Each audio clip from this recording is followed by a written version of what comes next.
Okay, so we're going to start up today's exercise 125. We're switching out of AutoCAD into SketchUp. Next class we're going to 125. Did I give you the wrong one?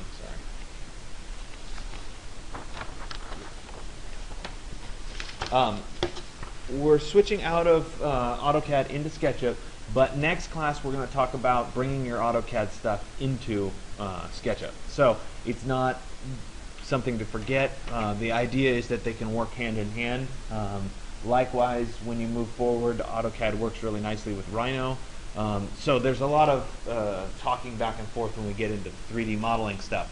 I think it's important at this stage for you to become familiar with SketchUp. In a lot of the studio classes, you're going to end up using SketchUp. You can get by through most of your architecture education, if not all of it, using just SketchUp. It's a pretty powerful piece of software that is free for anybody to use. There is a free version and a pro version. Most of what you need will be available in the free version. A lot of you will be gone next week, or at least days next week, due to the Thanksgiving holiday. The good news is, part of the reason I like having this at this time of the year is you can work on your own computer, you can download it yourself, and play around with it for free. So there's no harm in doing that. There are some pro features that are available in the pro version of SketchUp, which I think for students is like $50 or something. It's pretty inexpensive. Most of that has to do with exporting and importing options. The SketchUp we have at school is the pro version, so we have the ability to do the export and import options. So if you model it in the free version and then you bring it in, it will work fine in the pro version and go back and forth. You're just the free version won't let you do some stuff that the pro version will let you do. So when you come in, you can do the fancier stuff here, which is perfectly fine. So anyway, what we're going to do today is we're going to model the Francis Ching Cube House, which is shown here. The reason that I picked this as kind of your introductory SketchUp exercise is it gets you kind of used to how SketchUp works and how it models and that sort of thing. Next class we'll start building your own house, so that you get some experience designing and kind of working in the 3D realm that way. But I think it's really important to start with some basics. We're going to split today's lecture into two parts. The first part, we're going to talk about some SketchUp stuff and kind of how to model it. Then I'm going to let you model this and hopefully get as far as you can with it. The way it's going to work is I'll talk for a little bit of time this morning. Then we'll come back and I'll start talking probably at 9:45 or 10. And we'll talk through some Photoshop post-processing, which is important to get used to. You'll do some post-processing. However far you get between now and that 10 o'clock, let's call it 9:45, 10 o'clock lecture, second half of the lecture, is as far as you need to get. So if you don't build the whole Francis Ching Cube House, it's not the end of the world. If you get there and you're done, start embellishing it, add your own flair to it, that's perfectly fine. It's designed to be relatively flexible, but I do want you to have the experience of actually working with some shadows and bringing those into Photoshop so you get used to that end of the process. So we're going to talk through a little bit of the basics about SketchUp. How many people have worked in SketchUp before? Okay, a few of you. Chances are if you've worked in SketchUp, this will seem very, you're used to it by now. If you've never worked in SketchUp, nothing wrong with that. It's really easy to pick up. So I'm going to go ahead and open SketchUp 2013. Just like with the Adobe Design Suite, if you open a file, it will likely open in SketchUp 8 rather than SketchUp 2013. 2013 is the newer version that we have. If you download the free version, it will be SketchUp 2015 now, so it's a couple years later. You'll have to make sure you save your files as 2013s so you can come back to this version. If you don't, it's okay. I have every version on my laptop, so if you come in and you say, wait a minute, it's in the wrong version, chances are I can fix you. But anyway, so I'm going to double click on SketchUp 2013.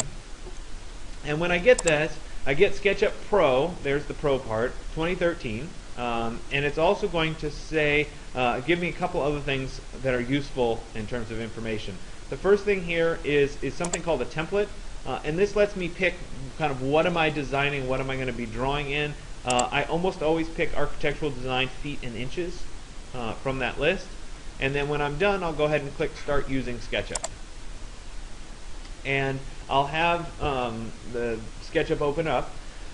It works a lot like AutoCAD in that there is a coordinate system, though you won't use it nearly as much as you do in AutoCAD.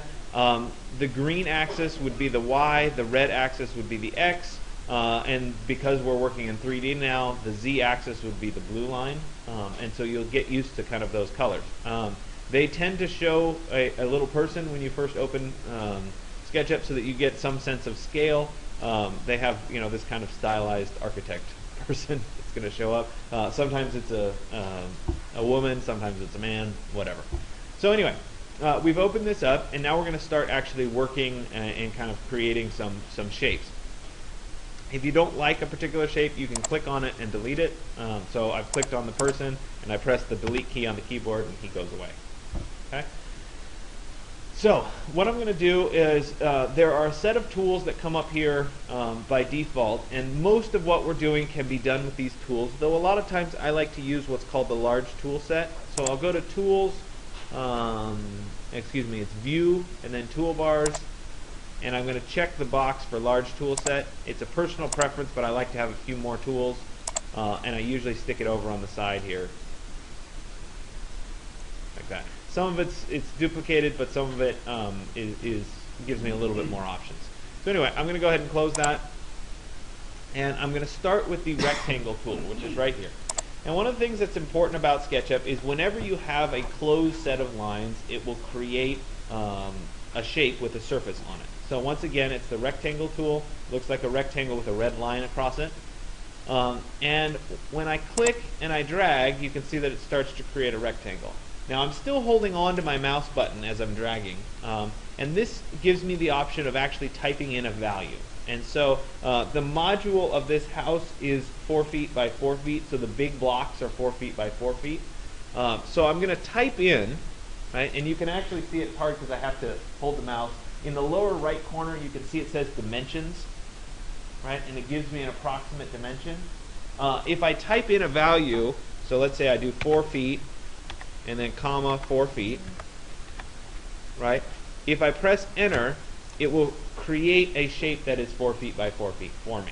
Okay, so your dimensions are overwritten when you type in a manual value. So I did 4 feet by 4 feet. The next part of this that we're going to use is called the push-pull tool, which is right here or right here, depending on which tool set you're using. And what this does is it's like an extrude. It pulls up the shape. So when I move over this rectangular shape, and I'll repeat this, don't worry. When I move over this rectangular shape, you see that it kind of highlights with a bunch of blue dots in it, right? Those blue dots mean that that's the surface that I'm going to try to pull up and extrude. So while that surface is highlighted with the blue dots, I'm going to click and drag, and as I do that, I can start to create height on this particular object. So once again, I want a specific value, so I'll type in 4 feet and then enter, and that'll then give me the 4 feet that I need. So if I was going to create another shape, right, I can repeat this process. I'm going to click on the rectangle tool right here, and I'm going to click and drag, and this one I'll do it at 2 feet, comma 2 feet, and that creates a little 2 foot by 2 foot square. Now sometimes when you create these shapes, right, this is a 2 foot by 2 foot square, but it looks more like a rectangle, right? That's because we're looking at it in perspective, so it's distorting a little bit. It's normal. Let me go ahead and use that push-pull tool. It's a kind of a rectangle in perspective with an arrow on top, and I'm going to pull this one up to be 2 feet tall. So I'll click 2 feet, and that'll make that object. Okay. I could repeat this process and make a 1 foot by 1 foot little cube. So I'll click and drag, and I'll say 1 foot, comma 1 foot. There it is. And I'll use the push and pull tool to once again pull this up 1 foot. Okay? So I've made these shapes, right? If I want to move one of these shapes, right, I can click on the black arrow up here and select the shape, and then I can use the move tool, which is in 4 arrows in all directions, and I can move the shape from somewhere to another place. All right, so let's move these. A couple more shapes here. I'm going to use the orbit command to orbit. And I will tell you right now that I will make this mistake very frequently. I'll try to right click to orbit because that's a Rhino command and I'm so used to it that I will just do it. But it doesn't work that way. So let me go ahead and move this over here. I'm just moving these out of the way for a second. There are keyboard commands that will save you from having to go up and pick the move tool. I will try hard not to use them, though if you start to use them, there's no problem with that. It's just hard for you to tell what keys I'm pressing. So for example, if I wanted to do move, I could type M and it would jump to the move tool. So there's some little shortcuts that can help you along the way. But for right now, I'm going to stay away from it. Okay? So if I were to create another shape, something like this, I could do another rectangle here. This would be 4 feet, 4 feet.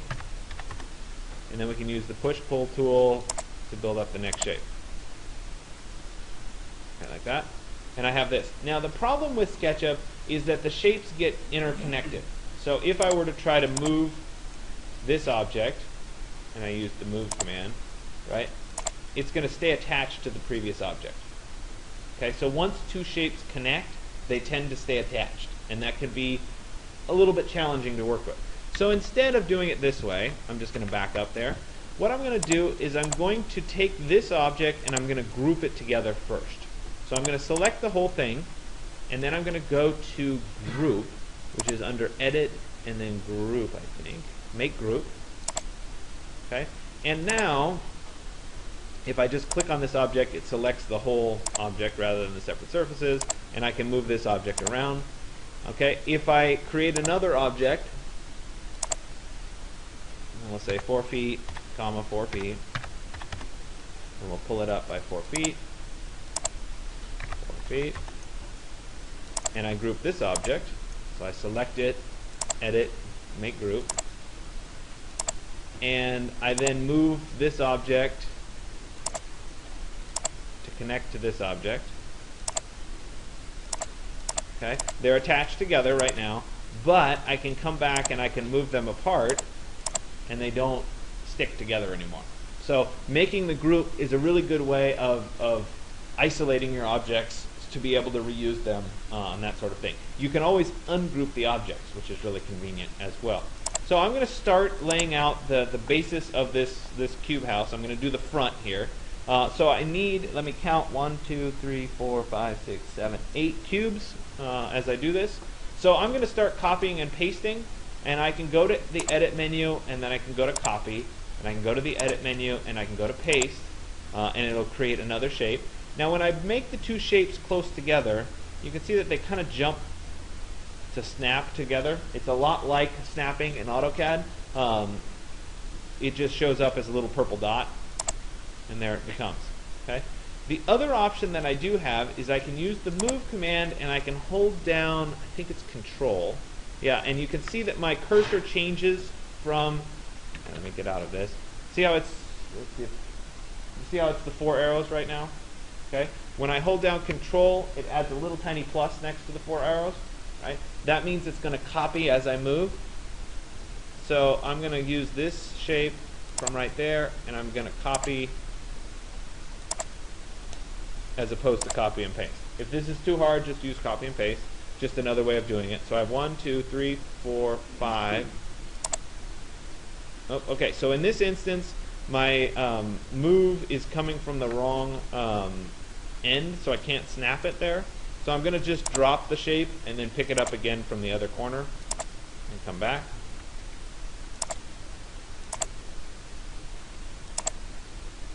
And I think that's 8. 1, 2, 3, 4, 5, 6, 7, 8. Perfect. So I have 8. So a couple things that I need to do. You see that there's a ramp that takes the last 3 of these shapes apart. So I'm going to work with those last 3 shapes. Now right now, I'll go ahead and orbit and get us a little bit closer here. Okay. So right now each of these is a group, but I actually want them to start acting not as a group anymore. I want them to actually be workable again. So I'm going to take each of these and I can right click on them and I can say Explode, which is the opposite of Make a Group, and it then makes that into a separate set of surfaces again. I'm going to do it for these 3. I'll right click and say Explode, I'll right click and say explode. It's also available under the edit menu, under explode, I think.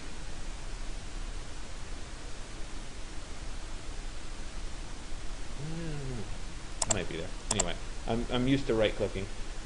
And then what I'm going to do is I'm going to use this pencil tool, which is available here, and I'm going to draw a line, right, from this corner across these shapes to that corner. And one of the interesting things that happens in SketchUp is whenever you divide a surface by a line, right, it splits the surface into two surfaces, right? Likewise, the line started at this point and went to that point, but at each point that it crosses one of these lines, it splits the line into separate segments, right? So SketchUp works very well by kind of separating and dividing shapes whenever you intersect. So let me go back to my pencil tool here, and I'm going to orbit around to the opposite side. Orbit is this command here, and I'm going to draw the same line on this side. There it is. So once again it divides, right? And now we'll go ahead and I'll delete some surfaces. So let me take this surface and I'll press the delete key, and we can start to see, as I press the delete key, that ramp appear. So there is a ramp right there. Right? So as I continue to delete, we can start to see the ramp emerge.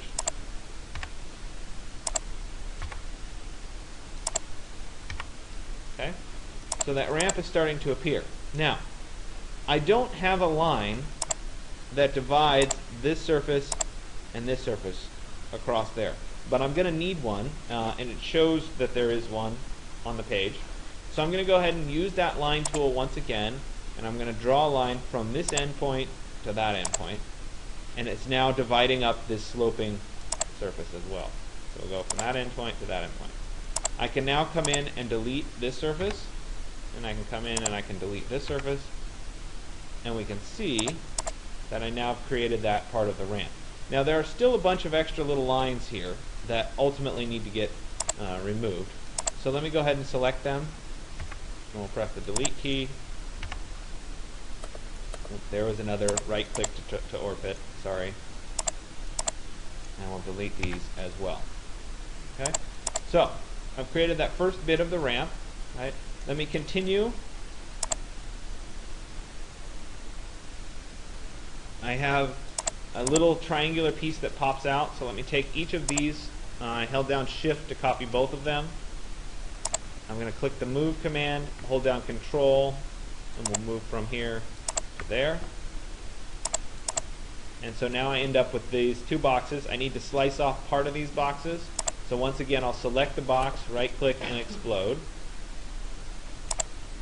I'll select this box, right click, and explode. And then we'll use the pencil tool or the line tool to draw a line there, to draw a line there. Right, now I also need to draw one at the bottom, so there to there. It's a little bit harder to see it over here. And actually, I'm not going to draw that one just yet so you can see what happens. Let me go ahead and start deleting.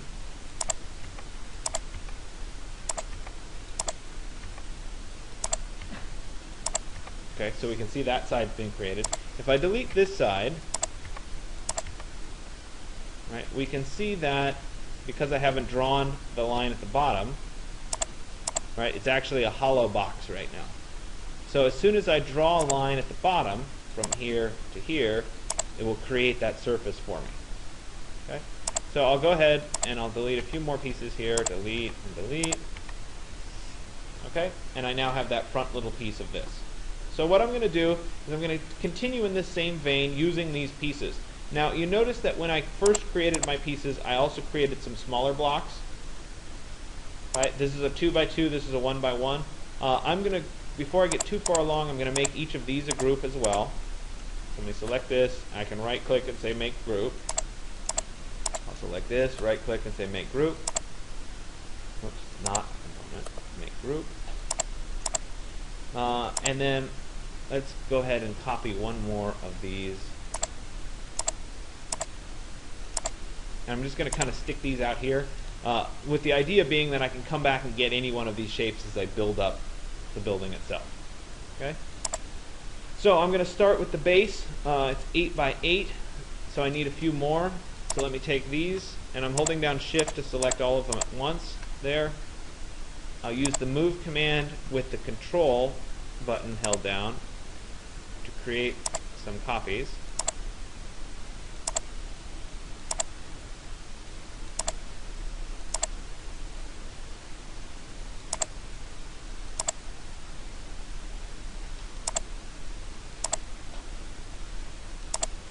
So this would be 1, 2, 3, 4, 5, 6, 7, 8. Perfect. Let me also select these so that we can fill out this shape here.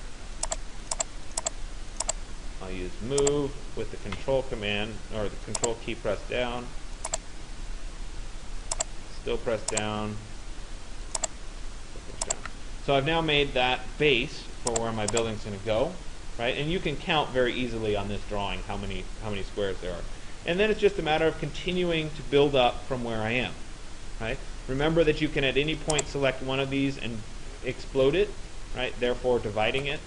And so you'll just continue to kind of put things together. So let's go ahead and start with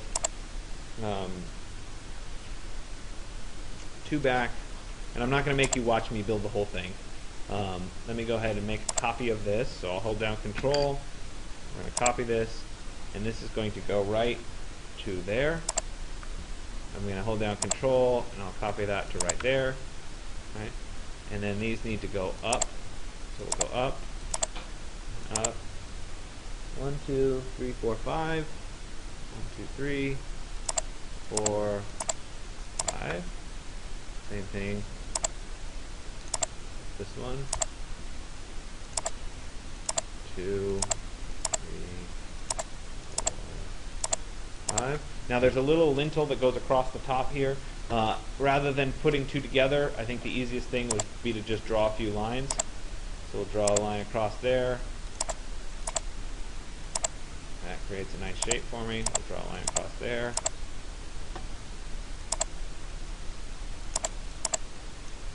Orbit and zoom in.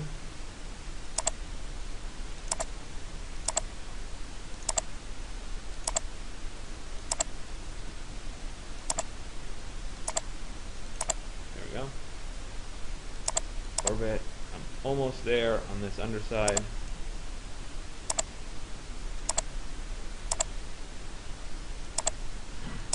There it is on the underside.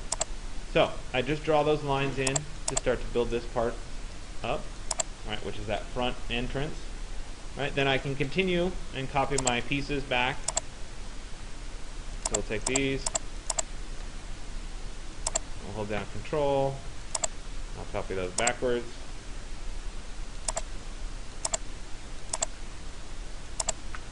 Okay, and then we need to go up a few more. So you get the idea, right? I'm using these blocks and I'm just building it out. So I don't want to sit here and make you watch me build the whole thing. I want you to actually experience it and do it.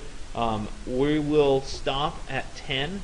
So however far you get is however far you get. At 10 we'll start talking about shadows and kind of doing some basic stuff and then bringing those into Photoshop. Okay? So this is the first half. We'll come back at 10. We'll deal with the second half. You'll process and you'll post your work at that point.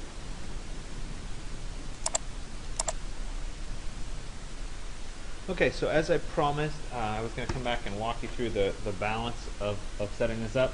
If you haven't quite gotten to finish the house yet, there's not a problem that you haven't gotten there. This is an exercise in practice more than anything else, so however far you've gotten is plenty. But we're going to talk through a couple of other things because this is something that's going to be important down the road, and it's nice for you to at least get your feet wet and understand that this happens in SketchUp and you can kind of get used to it. So we're going to follow a variety of tutorials. The first one, hopefully I still have up, right, is the SketchUp 4.3 for sun and shadows. It's pretty easy to do, so you don't probably need to follow the tutorial, but I at least want to point that out to you. What I'm going to do is in the SketchUp window, and you notice that I switched from the partially done one to the complete one, so you can see that. I'm going to go to Window, and then I'm going to go to Shadows. And this is going to bring up this little window that's called Shadow Settings. And what this does is it allows me to switch and show the time of day and the time of year and ultimately see the shadows. Now unfortunately the shadows haven't shown up on my drawing just yet, and so I need to actually turn them on, and that's to go to the view menu and check the box for shadows, and we'll see that now I can see a little bit of a shadow showing up there.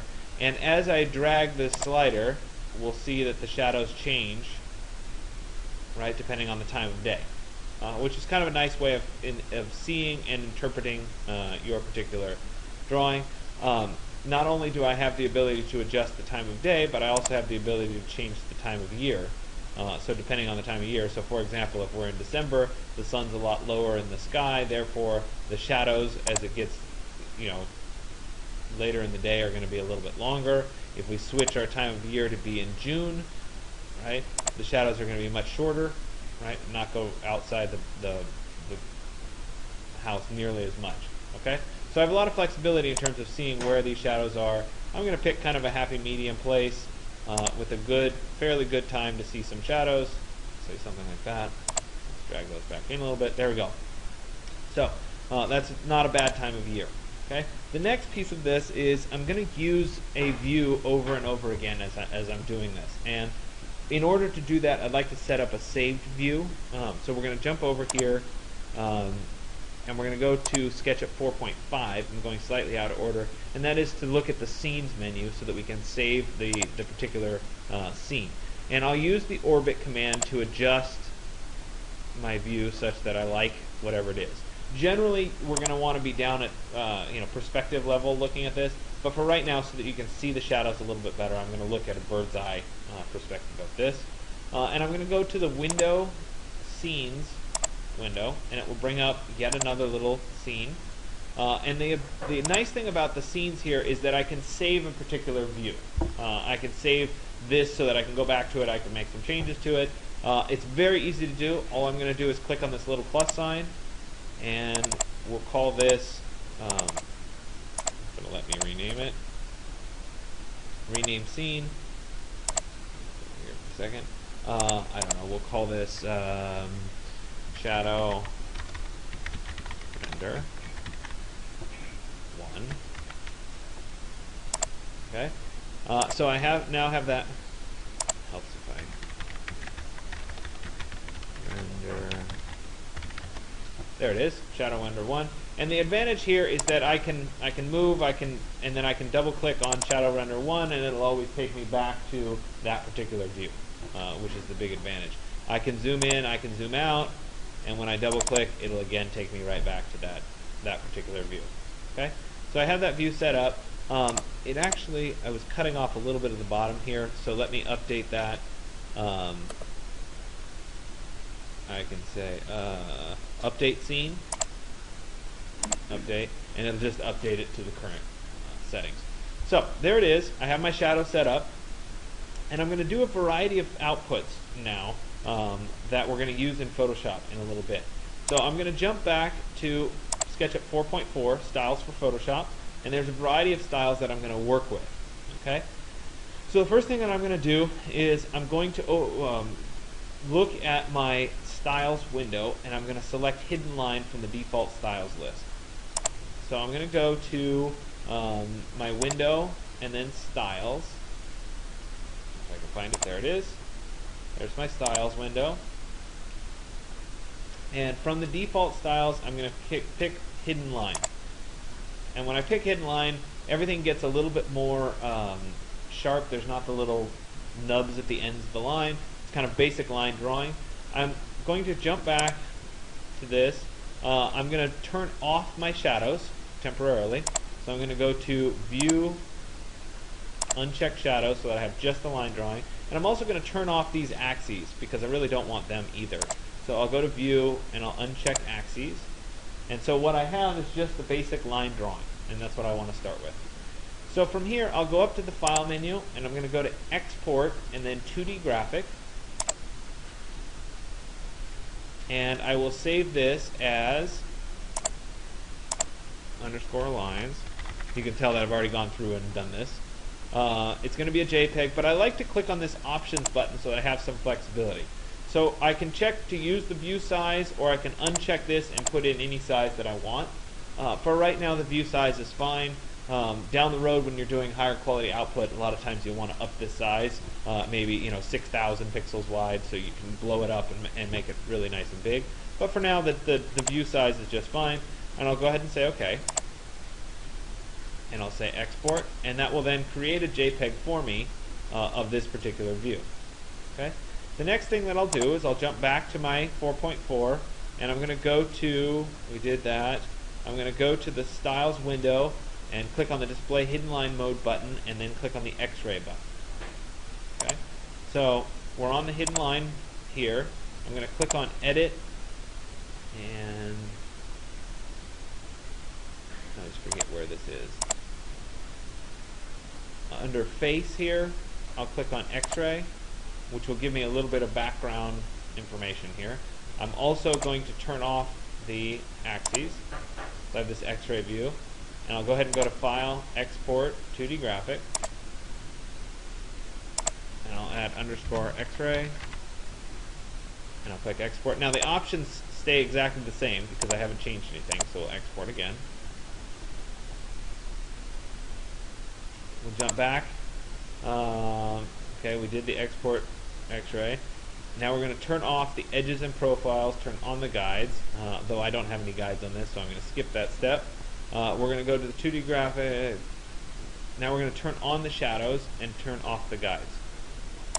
Okay, so what I'm going to do is I'm going to go back here and uncheck profiles and edges and turn off X-ray. And so nothing's showing up right now. But what I do want to see is just the shadows. So I'll go to View and then Shadows, and I get just the shadows of my particular drawing. Okay, so we'll save this as well. I'll go to File, Export, 2D Graphic. And this is not going to be the last time that I do this, so you'll get used to this process. So we'll call this Shadows. And I'll go ahead and click Export. Alright, now that's done. Now I'll go to the last one, which is going to be the pen. It's called Pen Gray. I like Pen Gray because it gives a little bit of quality to the lines, and I'll show you that in just a second. So let's turn off shadows. I'm going to go back here, and I'm going to go to, I think it's under Sketchy Edges, and Pen Gray is down here a ways, and it's always a little bit challenging to find it.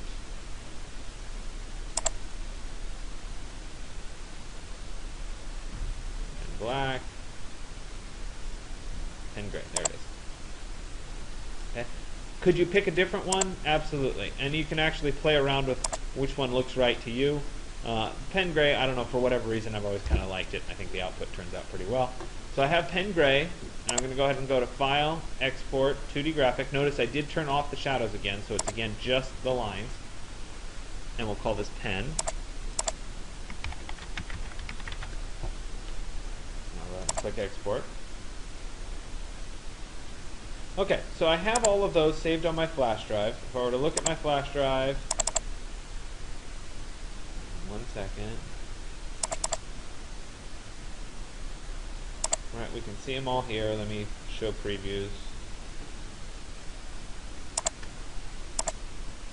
Right, so we can see that I have a variety of outputs all exactly in the same position, but now I can combine these in Photoshop to get myself a little bit better results. Okay?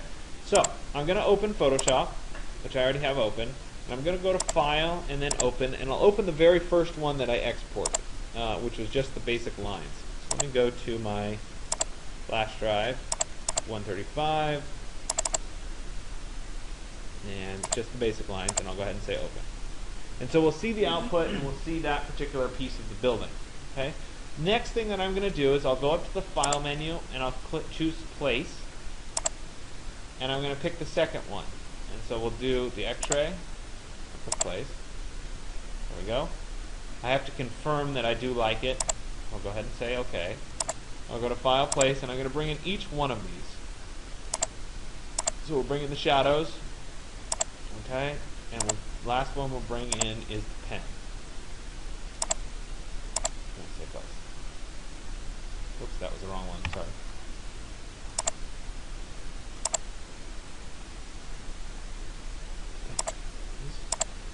Okay, So I have all of them inserted.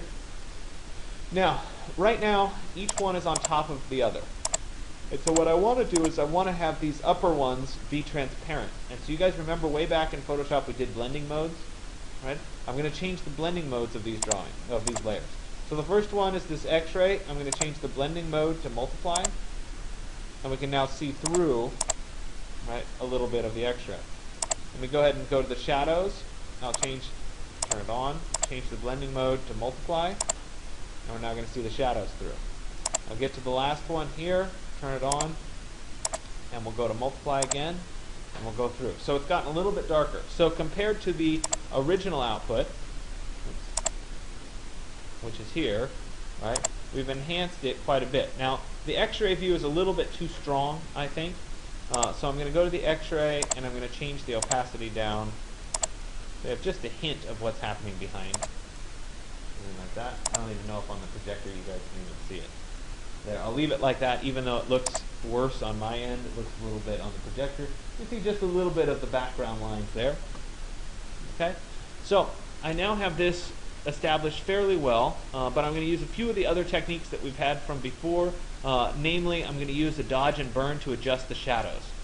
So let me get to the shadows layer, and I can actually turn off the other layers so that I'm working just with the shadows for a second. There's the shadows. I'm going to go to, this is Photoshop, give me a second here, it's Photoshop 1.5, the dodge and burn. You need to go back and reference that. There it is. So you can walk through this. What I'm going to do is go to the layer menu, and I'm going to say new layer, and I'm going to change this to be overlay, and I'm going to fill with the neutral 50% gray, and we'll call this dodge and burn.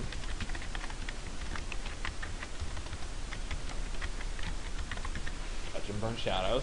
Go ahead and say OK. And it's now on this particular layer.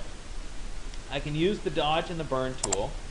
So we'll use the burn tool to start. We'll make my brush a little bit bigger, which I'm doing with the bracket key. Let me zoom in so we can see the shadows a little bit better. There we go. And I'm going to darken up the tops of these shadows a little bit. Something like that. Let's darken up inside here just a little bit. Now, since this is inside that little overhang, right, I'm going to shrink my brush down, and I'm really going to darken under here a bit.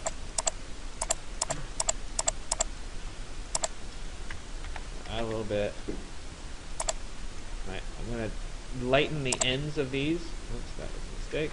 Let me go back to my dodge tool, which will lighten things. Make this a little bit bigger. Right, I'll lighten the ends of these shadows a bit. Like that. We'll go back to the burn tool. Darken this up a little bit in there. Darken along that crease a little bit more.